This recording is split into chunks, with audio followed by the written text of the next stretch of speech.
বাবা আমি পরীক্ষায় 10-এর মধ্যে 5 পেয়েছি। খুব ভালো। বাকি 5 নাম্বার কোথায় গেল? 4-5 নাম্বার রেখে দিছে। জানিস তোর পড়ালেখার পিছনে কত খরচ করতে হয় আমার? হ্যাঁ বাবা আমি জানি, কম কম পড়ালেখা করে খরচ কমানোর চেষ্টা করছি। বাবা তোমার চোখে কেন চশমা? তুমি যে বাবার কথা শোনো না, যারা বাবার কথা শোনে না তাদের চোখে চশমা লাগে। ও এইবার বুঝলাম কেন দাদার চোখে এত পাওয়ার চশমা। লাঠি মার বাংলে তালা, যত পুগলি শালা, আগুন জ্বালা। এত বাজে কথা কোথায় শিখেছো? এটা আমার কথা নয়, এটা নজরুলের কথা। তাহলে ওইসব বাজে ছেলের সাথে আর মিশবে না। পরীক্ষা কেমন হলো? ছোট একটা উত্তর ভুলেছে।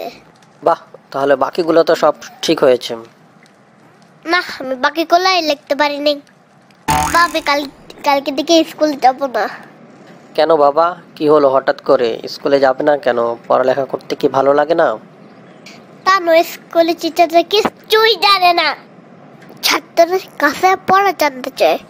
বাবা আম্মু আমার যত্ন নেয়। অবশ্যই, আম্মু তো তোমার যত্ন নেই, তোমাকে কত আদর করে, তোমাকে খাইয়ে দেয়, অসুখ হলে তোমার সেবা করে, তোমাকে তো অনেক আদর করে, যত্ন করে। দাদা আমার যত্ন নেয়।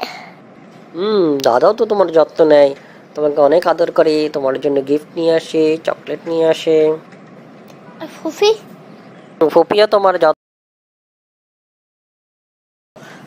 সুযোগ পেলেই তোমাকে দেখতে চলে আসে। বলো। সুরিয়া খালা আমার যত্ন নেয়।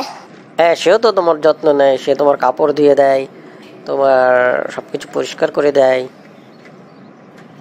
তাহলে আম্মা ঠিকই বলেছে, তুমি একমাত্র কাজের নয়।